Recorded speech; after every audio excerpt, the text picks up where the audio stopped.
This week, you're going to be stitching some little bees on your page, just like this.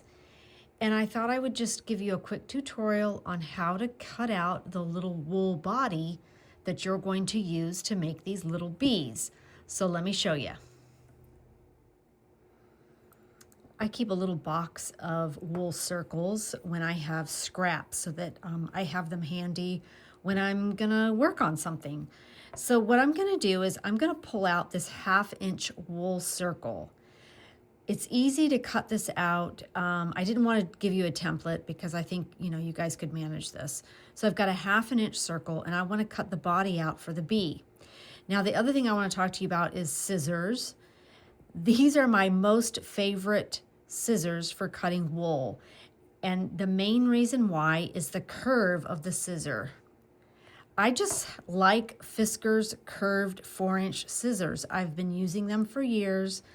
I know there's a lot of other bougie, more expensive scissors out there, but these have remained my most favorite for cutting wool, and I just like the curve. So this is what I'm going to use.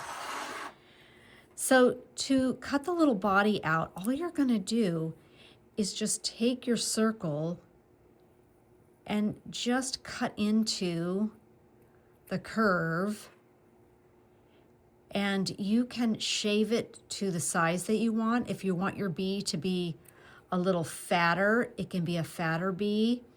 And I'm just going to keep trimming it until I get the shape that I like. And that's all there is to it. So you're just going to make this little body just like that.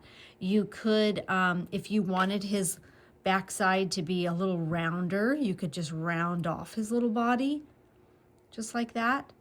So that's how you're going to stitch the wool piece down for the bees. Just freehand cut, it's easy.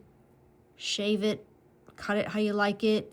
You could even make it a super thin one. So if you wanted the body to be really thin, just make it smaller and thinner. You can do it like that. Just trim it up. So you're going to use this as the base. You're going to be stitching bullion knots over the top of it.